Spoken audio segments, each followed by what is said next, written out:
તો એની રૂપરેખા જરીક આપણા મિત્રોને જણાવી દો. સરકારે 10,000 કરોડની ફાળવણી કરેલી છે, જે બ્રોકર કલેક્ટ કરે છે અને ગવર્મેન્ટને આપે છે. અને બીજો એક નવો ટેક્સ લગાવ્યો છે, એમ કરીને તમારે 220 રૂપિયા ટેક્સ ચૂકવવાનો હોય. દર વખતે પાછું રિન્યુ કરાવવા પડે કે ન કરાવવા પડે? સાચું ટ્રેડિંગ મતલબમાં ટ્રેડર એ કહેવાય કે ભાઈ બાય સેલ કરી દઈએ અને એક સાથે આપણે બાથ બીડીને પ્રોફિટ લઈ લઈએ. કેમ છે મિલિંદભાઈ? બસ મજામાં. તમે કહો કેમ છો? બસ મજામાં છું. તો હમણાં જે ભારત સરકાર દ્વારા કેન્દ્રીય બજેટ આવ્યું, તો એની રૂપરેખા જરીક આપણા મિત્રોને જણાવી દો. તમને કેન્દ્રીય બજેટની રૂપરેખાની વાત કરું ને અનિકેતભાઈ, તો ભારતના નાગરિકો માટે નાણાં મંત્રીએ 3 મહત્વની રૂપરેખા આપેલી છે. એમાં પહેલી રૂપરેખા છે કે વિકાસના જે વેગને છે એને ટકાવી રાખો અને આગળ વધારો. બીજી રૂપરેખા છે કે લોકોની માળખાગત સુવિધા છે એને પૂરી પાડો. અને ત્રીજું છે સબકા સાથ સબકા વિકાસ મિશનને અંતર્ગત લોકોને સાથે રહીને ચાલો. ઓકે, તો આ બજેટમાં કયા કયા ક્ષેત્રમાં ફાળવણી કઈ રીતે કરી? બજેટમાં છે ને અનિકેતભાઈ, એક ફાર્મા ક્ષેત્રની અંદર સરકારે 10,000 કરોડની ફાળવણી કરેલી છે. પ્લસ ટેક્સટાઇલ ઉદ્યોગને આગળ લાવવા માટે નાણાકીય મદદની જાહેરાત કરેલી છે. પછી સેમિકન્ડક્ટર સેન્ટર છે, પછી કેમિકલ ઉદ્યોગને લઈને 3 નવા કેમિકલ પાર્ક છે. ઘણા ઉદ્યોગને મતલબમાં લગતી જાહેરાત કરેલી છે નાણાં. બરાબર.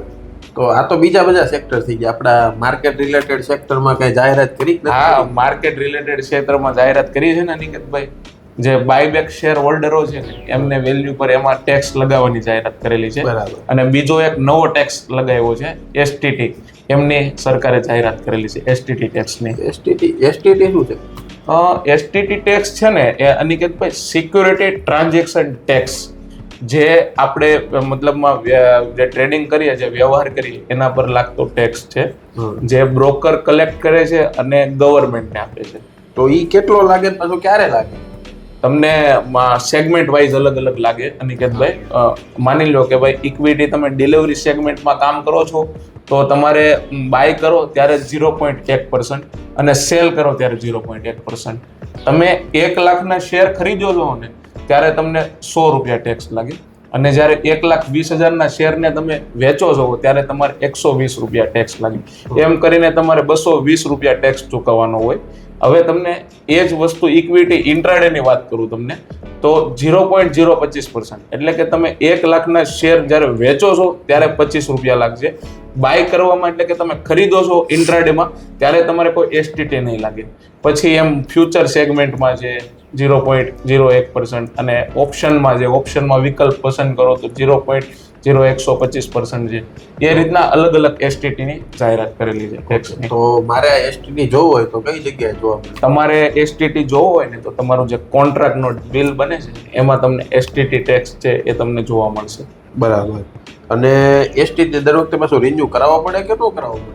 નહીં, એસટીટીની છે ને અનિકેતભાઈ રિન્યુ કરાવવા માટે મતલબમાં જરૂરિયાત નથી. તમે જેમ રીતના ટ્રેડિંગ કરો છો ત્યારે જ તમારે એસટીટી ટેક્સ છે એ તમારે લાગે.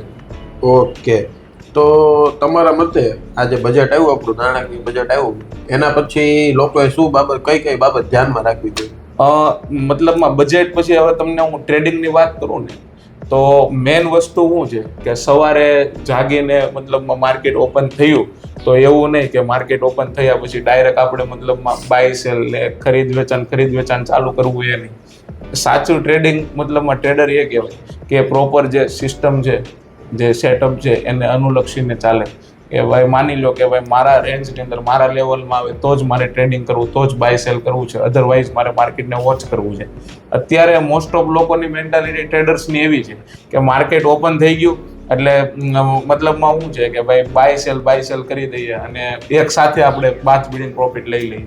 પણ હકીકતમાં અનિકેતભાઈ એવું નથી હોતું. બરાબર. તમે પ્રોપર જે સેટઅપ લઈને ચાલો છો એ સેટઅપની રેન્જની અંદર ટ્રેડ આવે તો જ તમે બાય કરો. પ્રોપર સ્ટોપ લોસ અને ટાર્ગેટને અનુસરીને ચાલો. ઓકે, તો તમારા સફળતા માટેના સૂત્રો આપી શકો? હા, સફળતા માટેના અનિકેતભાઈ 3 સૂત્ર છે ટ્રેડિંગમાં, જે ટ્રેડર્સને ખાસ ધ્યાનમાં લેવું જોઈએ. પહેલું છે ડેડિકેશન્સ, બીજું છે ફોકસ અને ત્રીજું છે પેશન્સ. આ 3 મતલબમાં સૂત્રને સાથે લઈને ચાલશો તો તમને ટ્રેડિંગમાં ચોક્કસ અનિકેતભાઈ સફળતા મળશે. ઓકે વિરેનભાઈ, થેન્ક યુ આવી સરસ જાણકારી માટે. બજેટ આવ્યું ત્યારે તમે રૂપરેખા તો આપી હતી, પણ આવી વિશેષ જાણકારી જે ડીપ લેવલમાં આપી એના માટે તમને ખૂબ ખૂબ આભાર. Thank you.